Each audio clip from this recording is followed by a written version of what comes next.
Boa tarde, seja muito bem-vinda à nossa live. Hoje o nosso encontro é com um tema muito importante e muito pertinente e relacionado à educação infantil. Seja bem-vinda, princesa Taine Garcia, sejam muito bem-vindas. Mariene já entrou, Mariene é a nossa convidada especial de hoje. Vou mandar o convite aqui para ela poder entrar. Isso. E hoje o tema é relações entre família e escola de educação infantil nesses tempos que estamos vivendo de pandemia. De uma série de reflexões que eu tô trazendo sobre ser mãe. Ser mãe durante essa quarentena, essa época. Tudo bom, Mariane? Seja muito bem-vinda. Tudo bem, Caroline? Vocês me Escola escutam bem? Vita, Interatos, Cândida Ferreira entrando. Tá me ouvindo bem? Eu te escuto bem. Você me escuta bem? Aham, tudo certo. Aham. Ótimo. Então, muito obrigada, Mariane, pelo convite da gente poder vir conversar nesse assunto que veio muito à tona semana passada, com várias escolas de educação infantil trazendo aulas online, vídeos online. Isso às vezes já estava acontecendo também. Algumas escolas já iniciaram logo depois que começou o período de quarentena. Cada estado teve um tempo diferente também de início. E é um assunto aí para a gente poder estar conversando com quem está entrando. Obrigada, Caroline. Obrigada pelo convite. Quando você me fez o convite foi irrecusável, né? Porque é um tema Uhum. complexo, muito atual, e que toca a todos nós, professores, pais, mães, famílias, crianças, Uhum. gestores escolares. Então, eu estou vendo aqui que a gente tem algumas mães. Adriane, minha amiga de infância. A Adriane está lá no Canadá. A Geise aqui, que é professora aqui da rede, que a gente fez semana passada a live, da rede pública de educação infantil. Escola Vila Camaleão também é aqui de Uberlândia. A Cândida, tudo bem? Estou vendo muitas mães, escolas, Interatos também, lá do Rio de Janeiro. Também trabalho com Quem puder dizer educação. aí quem é mãe, a idade dos filhos, para a gente saber quem está entrando. E Ah, convidei a Mariene, a professora Mariene Perobelli, que eu fiz um curso do Instituto Aripe, que ela promoveu um curso online sobre os primeiros 3 anos, né? O curso é o desenvolvimento saudável nos 3 primeiros anos. Então foi um curso que muito conteúdo e eu consegui, né? E a gente se aproximou mais com todo o conhecimento da Mariene, que ela é atriz e além de professora e é uma pesquisadora aí da área da infância, das artes, da área da educação infantil, por isso achei pertinente assim poder te escutar, Mariene, e a gente trocar assim essa ideia, assim, eu trazendo essa parte da psicologia que envolve a uhum. primeira infância e primeira infância até os 6 anos, né, do 0 aos 6 anos, e você trazendo esse complemento educacional, porque a educação infantil vai abranger até os 6 anos, depois é o ensino fundamental. Então a gente pode conversar também um pouquinho sobre aí as idades maiores, mas a gente vai aqui na live predominar assim, em relação aos bebês e essas crianças menores. Tudo bom, Sim. Mônica? A Mônica também aqui da Silvia? Baby Nap, a Silvia, minha obstetra, minha amiga. Que Ai, que bacana, alegria, bem que bom. legal. Rodrigo Lu. Rodrigo também, que bom. Então, assim, para introduzir o assunto, eu estou realizando um curso com o Alexandre também, né, um curso pelo Instituto Aripe, que é um curso específico para os psicólogos atenderem às situações críticas, às situações de emergências, quais são já os protocolos existentes de abordagem, Uhum, uhum. quando nós temos assim uma pessoa vivendo uma situação de crise. E aí a gente tem vários níveis de crise que uma pessoa pode viver na vida. Pode ser uma crise pessoal em relação ao falecimento de alguém, a uma separação, a um luto, né? Uma crise a nível pessoal, uma crise a nível da comunidade. E aí a gente já está num nível de crise que é o último nível, que é o nível mundial, é o nível máximo assim, de crise existente, que daí a gente considera como catástrofe.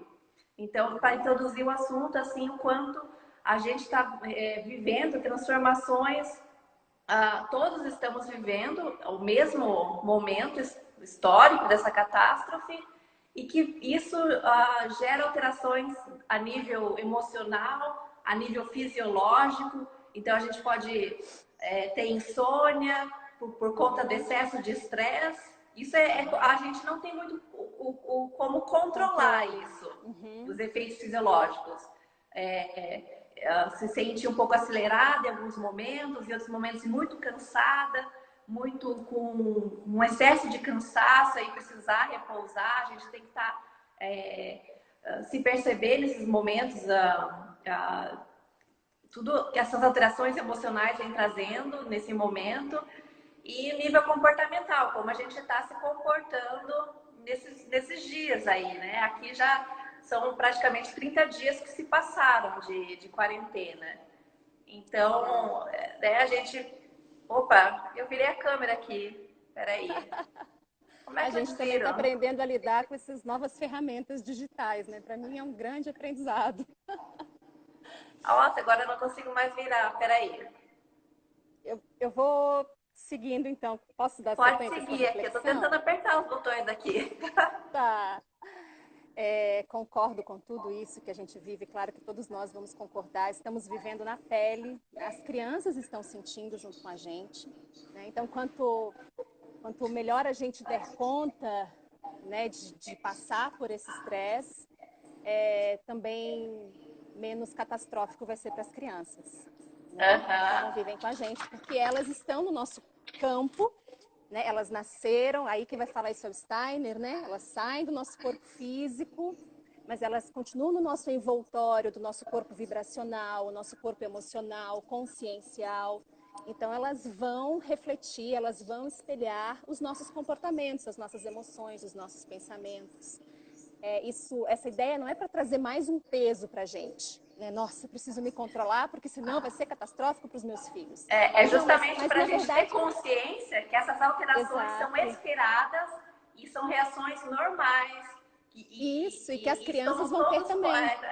em comunhão com esses sentimentos, com essas sensações. E quanto mais a gente buscar ajuda, quanto mais a gente conseguir ligar para alguém e conversar sobre isso, melhor isso vai ser amenizado. Assim, a gente vai conseguir lidar com a situação de uma melhor forma,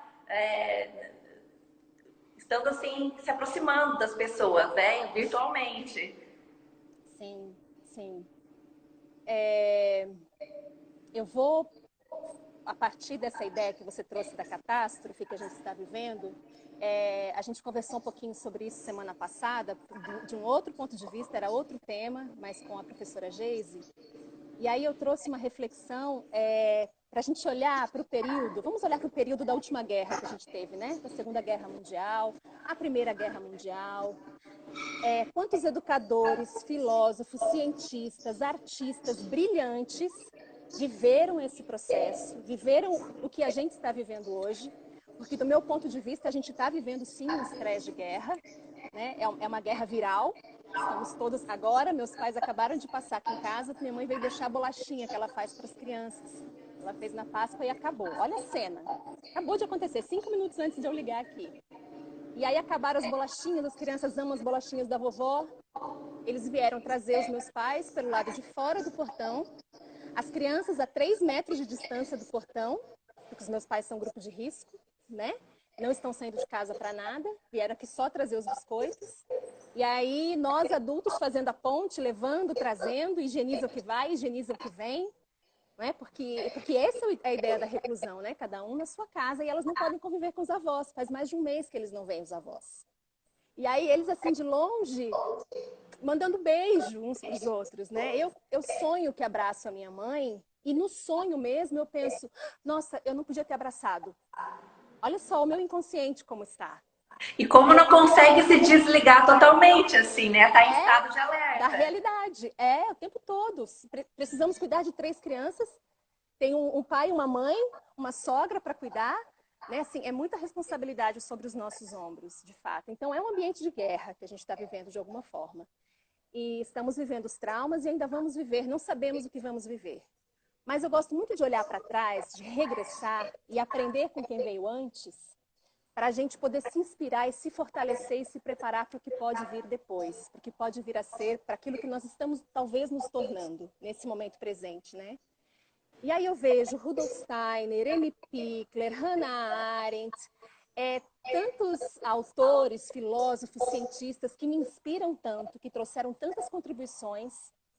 Né? Há 100 anos atrás, nós ainda não conseguimos concretizar as ideias geniais que eles trouxeram, nós ainda estamos refletindo sobre o que eles trouxeram, e isso tudo foi gestado em período de guerra. E aqui Com da o final da guerra, pela que psicologia Amy temos Pickler vai trabalhar com as crianças órfãs. E a os contribuição a gente estudos está fazendo de hoje. os estudos de René Spitz, que estudou as crianças nos orfanatos, descobriu que os bebês tinham depressão, que eles faleciam de depressão porque não tinham o afeto, e aí Bowlby seguindo, então, né, tudo na mesma época, com mesmo, trocando os mesmos pensamentos, né? Exato. Aí, de forma coletiva, não existia internet, mas conseguiam produzir algo que vinha nesse sentido, né? Do afeto, o quanto o afeto e a presença de vida é importante para o crescimento. E realmente, o quanto de ouro surgiu depois do que não sobrou de nada, né? De toda a destruição que teve. Sim. E aí a gente olha para a nossa capacidade de resiliência, né? A capacidade humana de resiliência. E a gente está sendo testado nisso agora, a gente está sendo provocado a isso. Eu penso que talvez a gente já estivesse antes mesmo vivendo uma catástrofe, vivendo uma grande crise. É por isso que se instaura essa pandemia, porque nós precisamos parar e olhar para a realidade. A escola já estava em crise, a educação já estava em crise, o sistema de saúde já estava em crise, as políticas públicas já estão em crise, a economia já está em decadência. Tudo isso já estava evidente, mas a gente não conseguia parar o nosso ritmo frenético de vida para olhar para isso, para olhar para os nossos filhos, para olhar para as nossas crianças dentro de casa. A gente não tinha tempo para isso. Agora a gente está tendo essa possibilidade. E a questão é, o que a gente vai fazer com ela? Eu vou optar me estressar, porque eu também me estresso. Eu estou falando isso, eu estou falando para mim, porque eu me estresso, porque às vezes eu estou trabalhando de casa, né? Eu sou professora na Universidade Federal de Uberlândia, e as aulas foram suspensas, muito sabiamente, pelo nosso reitor. O calendário está suspenso. Mas as atividades de gestão, de pesquisa, de extensão, elas continuam acontecendo e a gente precisa dar conta de uma série de demandas. Somos nós, professores, que gestamos a universidade, né? E às vezes eu tenho prazos, eu fico estressada porque eu não consigo cumprir, porque eu tenho 3 crianças que demandam, né? E eu disse, calma, nada disso faz sentido, eu vou ter que me adaptar a esse novo fluxo que é interrompido a cada 5 minutos por uma mãe, né? Pega uma Entender... água, pega... Quero né? água, Parece que quero eles fazer querem cocô, a tô com cada 5 minutos. fome. Brinca comigo, né? E a gente organiza o nosso ritmo diário, ritmo semanal, tudo isso é importante. A gente já está falando aí de conteúdos de educação infantil, né? O que a escola faz? Ela faz, uma boa escola de educação infantil vai trabalhar com os ritmos. O grande ritmo do ano, das estações, né? O ritmo do mês, o ritmo da semana, o ritmo do dia. A gente em casa está sendo chamado a fazer isso também. Ontem, o Arthur tem 3 anos. O Anton ficou, mãe, brinca comigo disso agora, brinca disso comigo agora. Eu disse, filho, agora a mamãe não pode, hoje é segunda-feira. E aí o Arthur, 3 anos, hoje é segunda-feira, a mamãe trabalha, Anton, hoje é dia de trabalho. Depois a mamãe brinca. Eles já sabem que é diferente do sábado e domingo, que eu suspendo tudo e estou por eles, né? Então é importante a gente manter esses ritmos para a nossa saúde mental, emocional e para o desenvolvimento das crianças, porque é isso que elas estão indo aprender, é isso que elas estão indo vivenciar na escola de educação infantil. E aí a gente começa a se aproximar agora do tema, né? Sim, Escola, família. sim, aham. Eu quero trazer uma imagem, posso, Carol? Para a gente começar a pensar sobre isso? Pode trazer. Quando eu estava, né, preparando o conteúdo para esse encontro hoje, eu me lembrei, vou citar mais uma vez a Hannah Arendt, que me inspira demais, sempre. Ela fala que todo começo da vida necessita da escuridão. Então a gente vai olhar a ave, né, o pássaro, o pintinho dentro do ovo, precisa da escuridão para crescer, para surgir, para nascer. O broto dentro da terra, o bebê dentro do nosso ventre. Então, toda gestação, todo começo da vida precisa da escuridão, porque a escuridão protege. Ela tem um caráter de proteção. E aí, tanto que a gente, quando a mãe pare, a gente fala, deu a luz, né? Trouxe o bebê da escuridão, do ventre, à luz. E aí, quando ela vai falar disso relacionado à educação, ela vai falar que a gente precisa ir introduzindo a criança pequena no mundo, na luminosidade do mundo, aos poucos. O Rudolf Steiner também vai falar isso. Né? Assim, um bebê que acabou de nascer, e aí a questão do parto humanizado também, que a doutora Silvia está aqui com a gente, né? O porquê baixar a luminosidade na sala de parto, o porquê esse ambiente aconchegante, porque essa luz é excessiva para uma criança. E aí a luz, ela está relacionada também, não só à luminosidade solar, né, a luz de dentro de casa, mas a luz de informações que existem nesse mundo. A gente precisa ir introduzindo essas informações aos poucos, gradativamente. E aí esse é o caráter da educação infantil. A gente precisa hoje da educação infantil desde os 4 meses de idade, porque o nosso contexto social é mães e pais trabalham, né? E precisam de uma estrutura de creche, de berçário para os seus filhos, a maioria, né? Desde muito pequenos. Se a gente for pensar no desenvolvimento infantil, né, as pesquisas vão dizer que num ambiente saudável, familiar, é claro, seria bom que a criança ficasse mais tempo em casa, porque ali é um ninho. A criança pequena, do ponto de vista psicológico, né, Caroline, não está preparada para essa socialização, para entender que ela tem que esperar com 1 ano de idade. Então, isso gera também um estresse para a criança, né? Mas as boas escolas de educação infantil vão dar conta de trabalhar isso. E para muitas crianças, num país como o Brasil, a maioria das crianças é melhor que elas estejam, sim, nas creches municipais, do que numa casa que não tem estrutura e não tem nem o que comer, muitas vezes.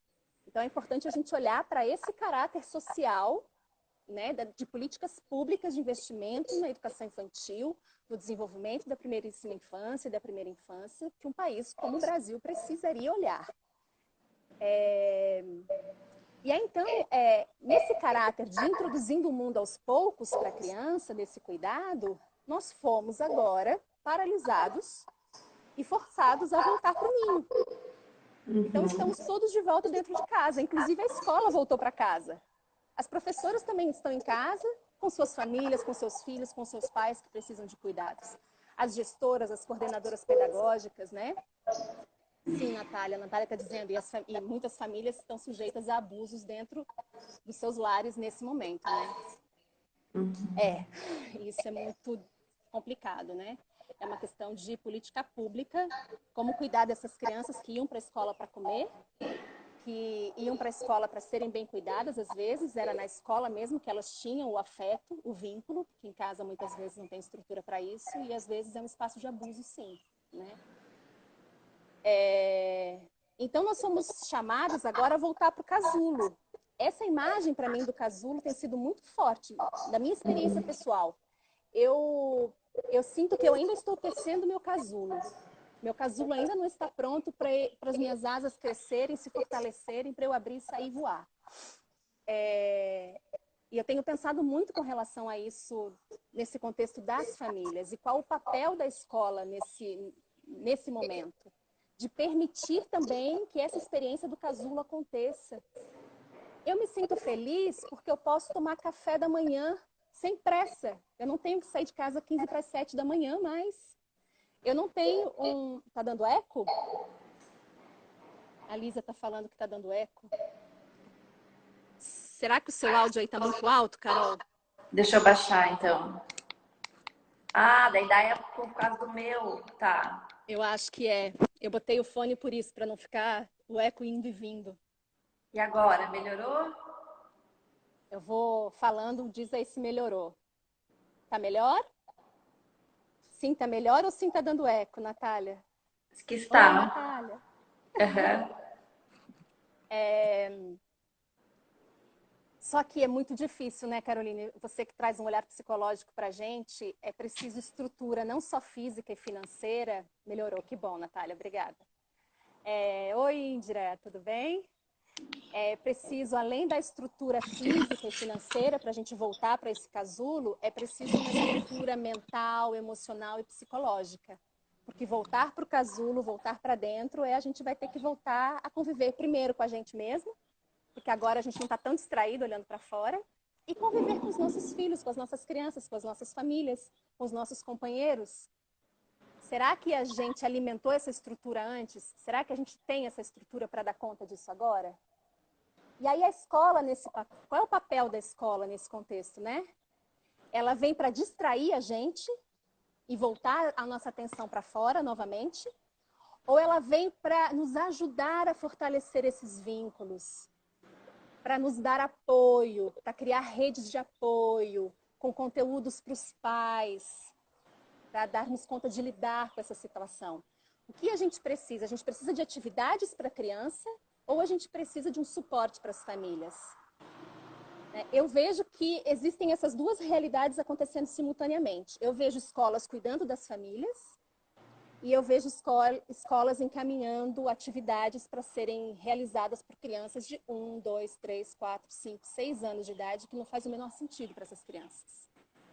Não cria vínculo entre a família, não cria vínculo com a escola, porque a realidade dela agora é em casa. Ela vive o aqui e agora. Ela sente saudade do amiguinho, ela sente saudade da professora, sente. A gente tem outras estratégias para matar essa saudade, que não o conteúdo, né? A atividade para se encontrar.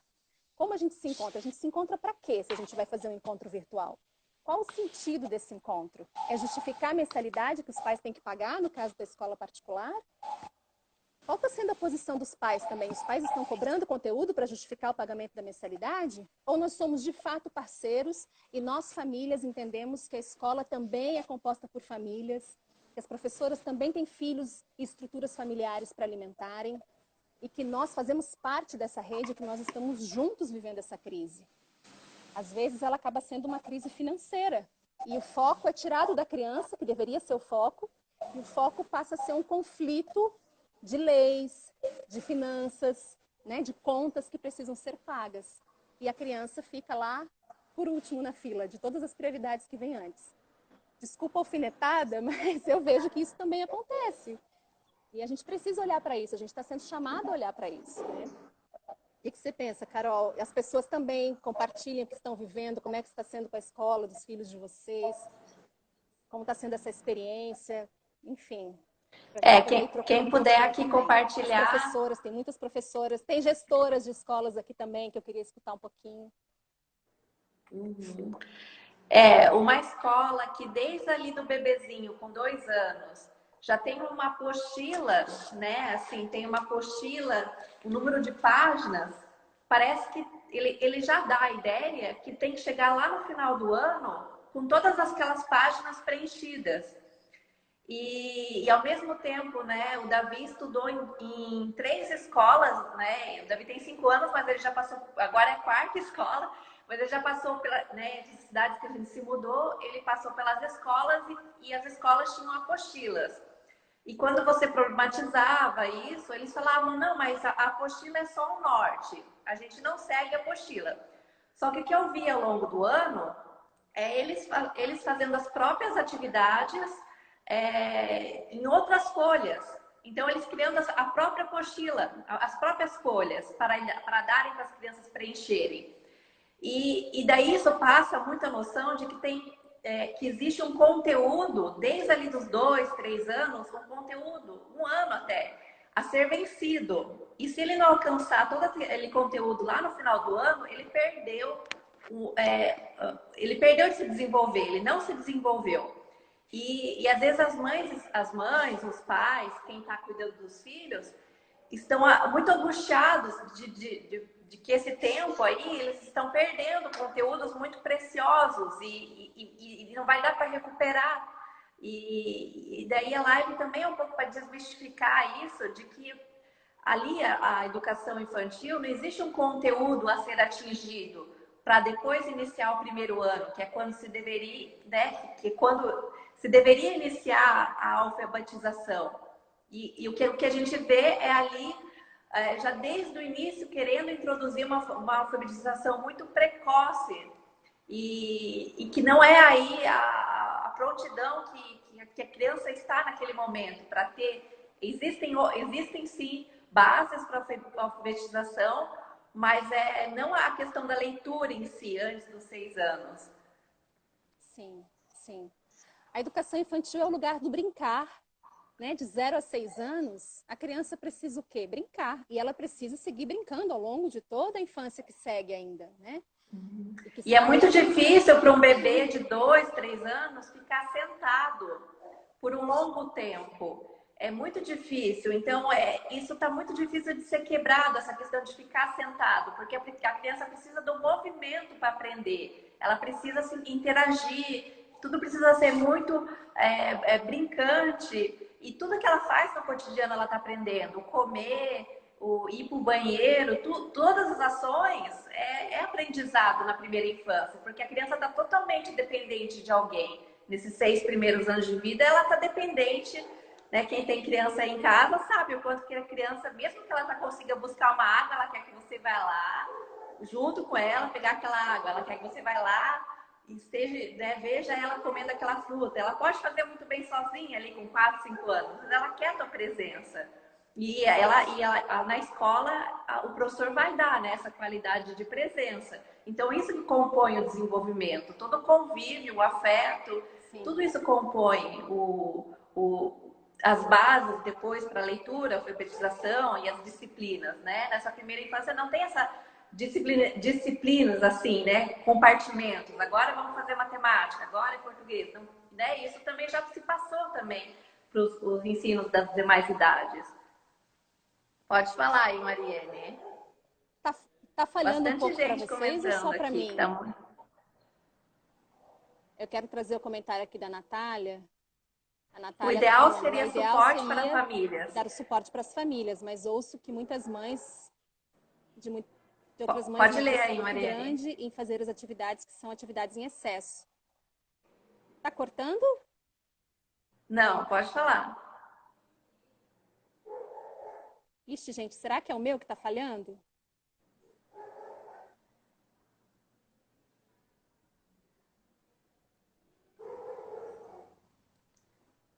Ixi, deu uma travada, eu acho. tá? A escola fez uma plataforma cheia de vídeos gravados. Não temos TV em casa, ou seja, isso não faz parte da nossa rotina. É necessário verificar se esse conteúdo preenche as crianças, se faz sentido para as crianças, né? Minha família tem 2 anos e não sei mais o que eu faço. Minha filha é muito imperativa e ela fica dentro de casa, está deixando ela cada dia mais agitada do que ela já é. Preciso de ajuda. Deu uma travada aqui. Vocês conseguem imaginar de que forma essa educação infantil pode ser modificada em grande escala? No Brasil, para não ser conteudista, sim. Inviável para bebê ficar sentado aprendendo. Caiu minha conexão. Voltou, Mariene? Voltei? Eu dei uma lida aqui. Então, eles estão perguntando como isso pode ser modificado em larga escala no Brasil. Essa questão das apostilas, dessa visão conteudista. Estamos tentando mudar, né? Eu partiria, e aí eu me sinto muito tranquila, que bom, obrigada, Natália, de falar sobre isso. Tudo bem. Que partiria parte da formação de professores. E eu me sinto corresponsável por isso, porque eu trabalho com formação de professores, né, na universidade. Então, a formação de professores, especialmente a formação na área de pedagogia, é muito ultrapassada, né? A gente está ensinando conteúdos para as professoras na universidade. É isso que a gente está ensinando, elas a passarem conteúdos. E aí elas vão trabalhar com a educação infantil, elas sabem muito pouco ou quase nada sobre desenvolvimento humano. Pouco ou quase nada sobre afeto. Porque a gente aprende por imitação. E a gente vai imitar os professores que a gente teve na nossa educação infantil, né? Quando eu sou professora de educação infantil. Na universidade, quais são as minhas referências? A gente segue a vida toda aprendendo por imitação. Então, eu começaria a tratar das estruturas das universidades de formação de professores. É por isso que eu estou lá. Esse é o meu papel nesse lugar, né? Buscar trazer essas transformações. Políticas públicas, investimento, valorização do trabalho dos professores. Eu acredito, sinceramente, que uma professora de educação infantil deveria ter um salário maior do que o meu no ensino superior. Porque a gente já sabe que os primeiros 1000 dias da criança, desde a concepção até aproximadamente os 2 anos de idade, são a estrutura da vida inteira dessa criança. A primeiríssima infância de 0 a 3, a primeira infância de 0 a 6 anos, 90% das sinapses cerebrais vão se estruturar até os 6 anos. As professoras sabem como se estruturam as sinapses cerebrais? Se elas soubessem, não estavam passando atividadezinha para pintar, para colorir, não estariam alfabetizando crianças antes dos 7 anos. Né? Nós somos responsáveis. Uma professora de educação infantil tem muita responsabilidade e ela é muito desvalorizada. A começar pelas estruturas de trabalho, pelo salário que recebe. Eu estou participando de um grupo de estudos, olha que lindo isso, que a Geise coordena. A Geise é professora aqui de uma EMEI, de Uberlândia, e ela coordena um grupo de estudos sobre abordagem Pickler, gratuito, pelo WhatsApp, e ela conseguiu conectar mais de 80 professoras do Brasil inteiro, todas da rede pública. Querem aprender, querem estudar sobre abordagem Pickler. Qual é a primeira dificuldade que a gente encontra? Dinheiro para comprar os livros. Ainda mais agora nessa crise, não é? Aí fizemos contato com a editora, explicamos a situação, né, uma compra em grupo, conseguimos um desconto e tal, e aí estamos operando isso. Então, que movimento? A gente precisa se reunir coletivamente, a gente precisa trazer movimentos coletivos, essas professoras precisam também criar redes entre elas, que é o que a Geise está fazendo e faz muito bem, e tantas outras professoras fazem nesse país. Tem muita coisa muito linda, muito boa acontecendo, inclusive nas escolas públicas de educação infantil no Brasil. A gente precisa olhar para isso e aprender com isso. A Geise me ensina demais. A capacidade que ela tem de reunir essas mulheres é impressionante. Né? Então, a gente vê que existem caminhos. Vai ter algumas pessoas que vão tomar a frente, né? que vai ser o pelotão de frente, e outros que vão ser os que vão vir atrás. Né? Abrir as trilhas a facões, a Natália é bióloga e faz bem isso, né, Natália? Não é fácil, né? A gente tem que se embranhar na mata e ir abrindo trilhas, abrindo passagens. Eu acho que o que a gente está, Carol, inspirando hoje, movimentando hoje, talvez não vai ser a gente, não vai ser a nossa geração que vai colher esses frutos. Talvez sejam os nossos filhos, os nossos netos, os nossos bisnetos. Assim como a gente ainda está aprendendo com educadores do final do século XX, quer dizer, do final do século XIX, do começo do século XX. Eles estavam mais à frente do que o que a gente está dando conta de fazer concretamente hoje, né? Uhum. Algumas vezes somos cobrados pelos pais que querem que seus filhos leiam com 5 anos. Já trabalhei em uma que elas, as mães, ficavam competindo. Meu filho leu, meu filho faz isso, meu filho faz aquilo, né? Ontem a escola dos meus filhos iria iniciar aulas online para o 1º ano por 3 horas seguidas. Fiquei indignada e decepcionada. A manifestação dos pais foi tamanha que suspenderam as aulas. Olha, suspenderam as aulas. Esse é um outro fato agora para a gente olhar, né? A gente tem com os nossos pequenos, a gente não está tendo essa questão de aula online. Mas com a maior, sim, né? A de 12 anos. E a gente está uma semana tentando conversar com a escola, contar para a escola como está sendo aqui, o estresse que está sendo e como isso está fazendo mal para ela. Ela não está aprendendo e ela está altamente estressada. A ansiedade aumentou, o estado geral dela piorou. Uma semana depois, a escola conseguiu dar um retorno e hoje a gente conversou por telefone. Como é difícil para a escola também. Uma escola tradicional que estava lá focada no conteúdo, que não estava focada na criança, no adolescente, enquanto protagonista de um processo de aprendizagem, vai ser muito difícil mudar essa estrutura. A gente tira a estrutura de aula, que não ajuda muito, né? Ou em nada, e a gente só copia e cola no sistema digital virtual. Isso não é EAD. E aí eu chamo, e eu fico tranquila para falar isso, porque eu sou mãe, mas eu também sou professora, eu faço essa chamada para nós professores, gente, vamos estudar.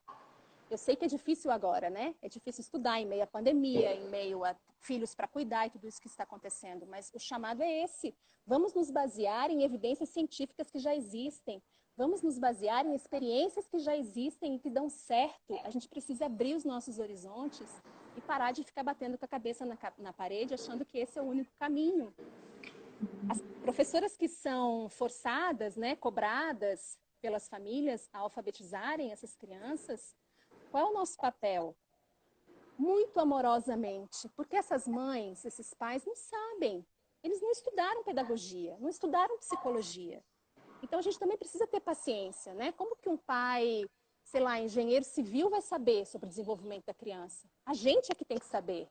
E amorosamente é nosso papel enquanto professoras, é o papel da escola, acolher essas questões e educar esses pais, mostrar os dados, explicar o que acontece com uma criança que é alfabetizada precocemente. Ela vai aprender? Ela vai aprender porque ela é inteligente, mas as consequências vêm lá na frente. E aí eu vou contar para vocês as consequências. Posso, Carol, do que acontece lá na frente na universidade? O que acontece é que muitas vezes ela vai decorar aquilo ali, né? Sim. E ela não está realmente tendo a Não faz habilidade de sentido. leitura. Não faz sentido nenhum para ela. E ela faz porque a mãe quer que faça, a professora quer que faz, ela ama a mãe, ela ama o pai, ela ama a professora e ela quer dar conta de superar as expectativas que recaem sobre ela. Então, a gente já começa a perceber que a criança não é em si. Ali ela já desconectou de quem ela é. Não é considerado quem eu sou, as minhas habilidades, as minhas potências, quais são os desafios que eu vim enfrentar, o que eu preciso aprender nesse mundo. Ninguém está olhando para isso, porque a gente já está olhando para o conteúdo e para a alfabetização. Quando eles chegam na universidade, porque aí eu pego eles, né? Eu recebo eles lá na frente. Com 17, 18, 19, 20 anos. Primeiro ponto, se eles começaram a ser alfabetizados com 4, 5 anos, por que eles chegam lá com 18 anos e eles não entendem um texto que eles têm que ler? Eles leem e não entendem o que leram. Eles não conseguem fazer uma reflexão. Eles não conseguem relacionar com eventos, acontecimentos, experiências pessoais que eles viveram. Eles esperam que você faça uma pergunta e que eles respondam e que a resposta esteja no texto, porque eles sabem copiar e colar. Seja o texto analógico, aqui no papel, ou seja um texto digital, que é pior ainda. Você vai orientar um TCC, é copia e cola. Porque a escola está fazendo isso. A escola está ensinando eles a copiarem e colarem. Ontem o professor José Pacheco, que me inspira demais nessas provocações aí dessa nossa educação ou deseducação, ele falava isso, né? A gente vive a era da fake news, mas também tem a fake learning. Eu anotei teaching, isso. né? E fake teaching. Então a gente faz de conta que aprende e o professor faz de conta que ensina. Isso tudo é fake, é falso. Por isso a criança não aprende. Então, eles têm dificuldade de ler, eles têm dificuldade de escrever. É assustador. A gente está recebendo jovens na pós-graduação, no mestrado, no doutorado, que não conseguem escrever um texto que faça sentido, que tenha um começo, um meio e um fim. Sabe? Mas isso não é o pior. O pior, para mim, é os problemas psicológicos, emocionais que esses jovens estão tendo quando chegam na universidade. Depressão. Aqui tem outras colegas que são professoras também, de outras áreas, elas podem confirmar comigo. Eu vi que a Vanessa está aqui da economia, a Natália da biologia. Eles estão chegando com depressão, com crise de pânico, com ansiedade, e os índices de suicídio são alarmantes. Antes do Covid, na UFO aqui, a universidade estava envolvida com vários projetos, vários investimentos na área de extensão para a gente dar conta desse fenômeno que na universidade já é uma epidemia. Tanto estudantes quanto professores deprimidos. Então, não é possível que esse seja o caminho para a educação, para a gente aprender o mundo. Qual o sentido da educação? Não é aprender o mundo? Chegar neste mundo, aprender o mundo para poder colaborar, contribuir com esse mundo? Não é para isso que a gente está aqui? se as pessoas chegam no topo da escala e da educação, no ensino superior, elas estão tristes, deprimidas, não encontram o sentido da vida. Os meus estudantes são estudantes de teatro. Eu tenho certeza que nenhum pai, nenhuma mãe obrigou ninguém a se inscrever no vestibular para teatro. Não é medicina, não é engenharia, né? E eles chegam lá e eles não sabem quem eles são, eles não sabem o que eles querem, eles estão perdidos. Quer dizer, e a desconexão aconteceu onde? Lá na educação infantil. Porque a gente não permitiu que essa criança brincasse, que ela descobrisse o mundo por ela mesma, que ela imaginasse, ela não escutou história, ela não cantou, ela não dançou, ela não brincou livremente, ela não aprendeu a andar por ela mesma, ela não desenvolveu bem a linguagem. Né? A gente estudou abordagem Pickler, a gente sabe que se o desenvolvimento motor não foi adequado, vai ter problema na linguagem. Teve problema na linguagem, vai ter problema no desenvolvimento do pensamento. Aí o Steiner vai falar disso também. Teve E a problema no linguagem que é a desenvolvimento do base pensar para o processo de para alfabetização. alfabetização. Então, isso vai respingando ao longo da vida inteira. E a gente depois chega lá na frente, o que a gente faz? A gente hiperestimula na educação infantil, a gente hiperestimula em casa, com brinquedos de toda espécie, hipercoloridos, hipersonoros. É um excesso. Entra num espaço kids de um shopping, de um restaurante, é um excesso de estímulos. Eu não consigo ficar 5 minutos que eu fico estressada. Então, a gente hiperestimula as crianças com brinquedos inadequados, com ambientes inadequados, com atividades inadequadas. E aí, depois dos 7 anos, a gente vai dizer o quê? Nossa, essa criança é hiperativa. Eu escutei que alguém falou aqui, né? Tem uma filha hiperativa. Cuidado com a hiperatividade. Ela é uma criança que precisa de movimento. Toda criança precisa se movimentar. Ela é saudável. E agora o Ela tá sofá vai virar parquinho, a cama vai virar pula-pula e não tem como escapar disso.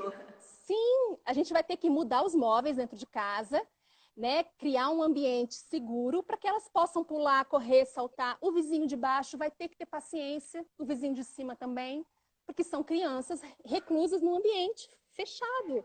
E elas precisam correr, elas precisam pular, porque é essa habilidade que elas precisam desenvolver para depois aprender a ler e escrever. Né? Sim. E aqui tem um comentário que passou, deixa eu ver aqui.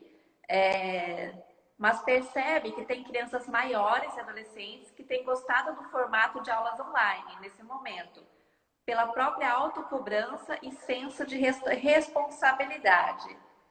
Aí ela continua, é um conflito interno desses profissionais, né? Me lembrei dos cuidados paliativos para os médicos que geram conflito, até ético. Legal, Vanessa, um ponto positivo no meio disso tudo, mas certamente não é um padrão geral. Então aí, porque a criança daí, ela já sentia esse peso da cobrança na escola. Então, aí eu tenho dúvida se esse elemento é positivo. Sabe por quê? Eu tô vendo na minha filha. Os primeiros dias de aula, ela começou a acordar 5 da manhã para estudar, porque era muita atividade e ela não dava conta. E ela queria ter ainda um tempo de luz, de dia, para ela poder curtir o dia e fazer outras coisas que ela queria. E ela é muito responsável, realmente não preciso ficar em cima dela. Então ela fazia, aí ela foi ficando estressada. E aí ela me diz assim, mas se eu não fizer, eu vou reprovar. Mas se eu não fizer, todo mundo vai continuar e eu vou ficar para trás. Ficar para trás do quê, minha filha? Como assim? Não existe ficar para trás. Cada um caminha na sua direção. Se isso não faz sentido para você, outra coisa faz sentido para você, outra coisa vai fazer sentido para o outro. Então, na verdade, o que eu vejo é que eles já estão formatados na estrutura de pressão e punição. E que eles já estão sendo formatados a passarem no Enem. Me desculpe, mas eu não estou preocupada com o Enem, nem com a minha filha de 12 anos. Se for preciso lá na frente fazer um cursinho, ela vai fazer. Ela tem outras habilidades que ela precisa construir agora. Ela está tendo a chance de conviver com os irmãos mais novos. E ela não tem condições emocionais de lidar com a pressão.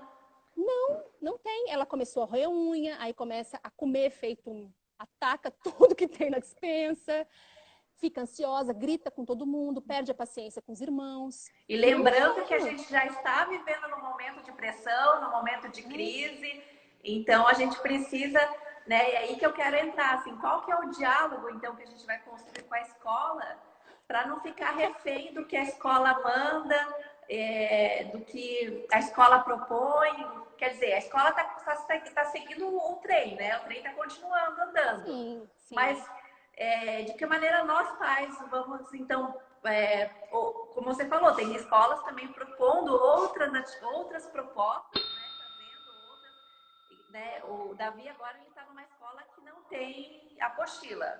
A apostila vai começar a partir do ano que vem, que é o primeiro ano. Então, não tem aí, mas o que, que acontece? Os professores estão trazendo, a gente tem um grupo fechado no Facebook, e hoje foi o primeiro dia que o Davi participou. E ele participou de uma aula do professor cantando de violão, foi uma aula online. E daí eu clicava lá junto com o Davi, aquelas carinhas de tá gostando, e a gente comentava, o Davi tá dizendo oi, daí o professor falava, oi, Davi, isso aqui. Então foi algo assim que ele gostou de ver o professor, ele gostou que o professor falou oi para outra, né, deu lá o like dele. Então foi assim uma proposta que durou, foi muito rápido, não foi acho que nem 10 minutos. Mas foi muito assim, gostoso, sabe? Foi aí o que acontece? Está se mantendo um vínculo, porque ele está lembrando do professor, o professor lembrou dele, né? A música que Então cantava na ele com escola. 5 anos Né? a escola trouxe uma proposta bem interessante, eu gostei bastante. Mas ao mesmo tempo poderia que ali naquele momento ele não quisesse participar, e daí também tá tudo bem se ali naquele momento. Sim, sim. Quanto tempo a gente tem, Carol? Porque A gente tem mais uns fora 10 aqui. minutos. Tá. Isso, 10 minutos. Então, acho que a gente pode falar pensando nessa ideia aí de como a gente pode criar essas parcerias, né? Escola-família. Eu penso que seria importante que a escola perguntasse para as famílias, né? Como vocês estão? Como está sendo a rotina? Quais são as dúvidas? Quais são as questões? É isso, ter um canal de comunicação com os pais, que pode ser um grupo no Facebook, que pode ser um grupo de WhatsApp só para esse tema, né? Para poder saber o que acontece.